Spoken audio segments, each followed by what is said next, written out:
I've got the ultimate track-ready Mustang, and I'm at a racetrack. You know what comes next. A completely expected comparison.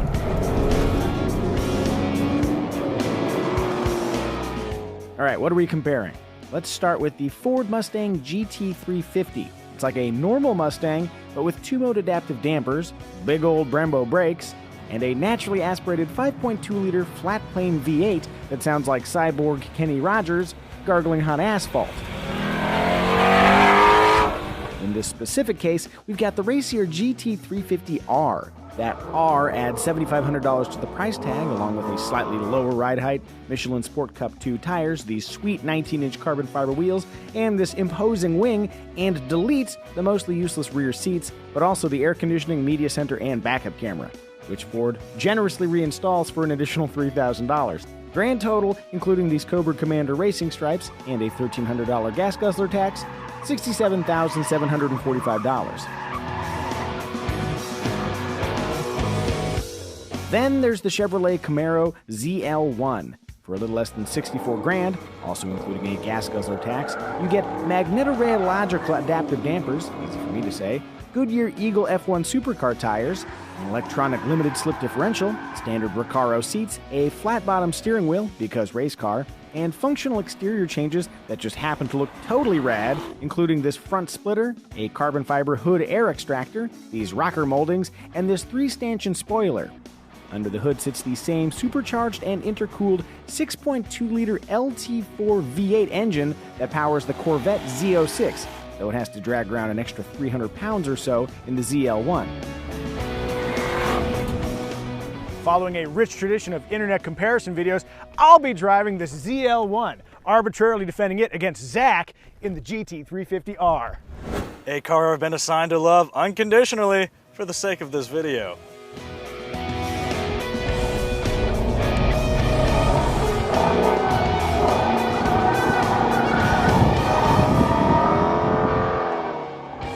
Battle lines drawn, let's begin. Though both cars have been crafted with closed course lapping in mind, most will spend their time on the street, or sitting motionless at the Sonic drive-thru. Alright, let's get this street out of the way. Wait, are we rolling? Even with the suspension in normal mode, the GT350's ride is firm. But that firmness also matches the character of the car, and is totally tolerable. And even more tolerable in the R-less GT350. Tolerable though it may be, the ZL1 has the advantage. It offers a smoother, more refined street drive and more settings than just firm and less firm. Well, if you like choices, the Mustang steering has 3 weighting settings. Same here, sunshine. And the steering itself is as direct and responsive as any system I've ever tested. You feel every nuance of the tarmac through the front tires. At the same time, the front end catches every rut and bump, pulling these staying left to right as you drive. It's the kind of behavior that makes for transcendent track days, but tiring commutes. That actually hits on a key ZL1 advantage. It's just easier to use in the real world. At low speeds, the steering turns pleasantly light, the armrest is where my arm rests, and the clutch is very easy to use. Well, the Mustang's clutch is... Wait, why does the effort change dramatically halfway through the travel? Are they all like this? No? Am I just having a stroke? Do you smell toast? If so, at least you'll get to the hospital quickly. Speaking of, tell us about that sweet V8. Why tell you when I can show your ears the sound of speed? See, that's not how normal people talk. Anyway, the ZL1 has a major horsepower advantage versus the GT350. It doesn't really come into play on the streets, especially at the Sonic drive-thru. This is where the ZL1's power advantage really pays off. Drag race, go!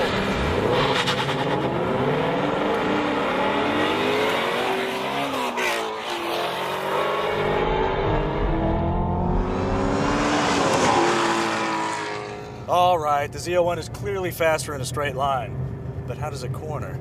Great, actually. It's got absurd grip, balanced handling, and is surprisingly easy to drive quickly.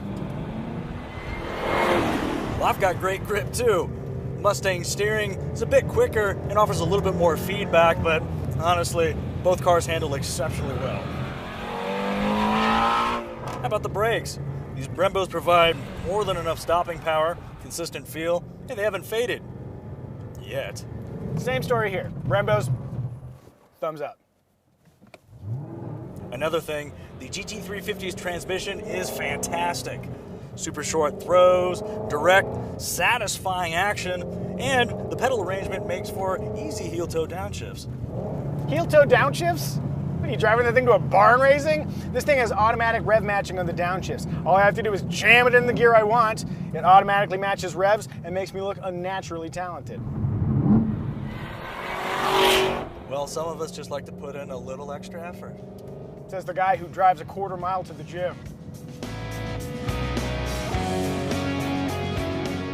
Okay, the ZL1 and GT350R are both fast, heavy, and highly amusing muscle cars. What really divides them is power and how it's delivered. True, the ZL1 has oodles, can I say oodles? Yeah, oodles of torque from low in the rev range, and it redlines at a modest 6,400 RPM. The Mustang lugs a bit down low, comparatively speaking, but then soars to a heavenly 8,250 RPM. That's the kind of power delivery that's thrilling, yet easy to manage on a racetrack. I mean, on a tight course like this, can you even put that power to the ground? Sure I can.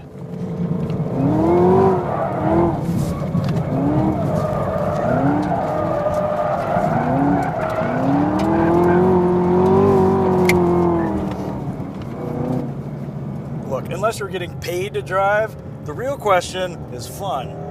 Given its telepathic steering, robotic Kenny Rogers soundtrack, and tastefully aggressive styling, I think the GT350R is the more fun of the two. Look, I know I'm supposed to be the proxy for the ZL1, and I like it. It's a lot of fun. Hell, I even have the shirt. But as a former S2000 owner, I'm intrinsically drawn to the high-revving fun that you get with the GT350R.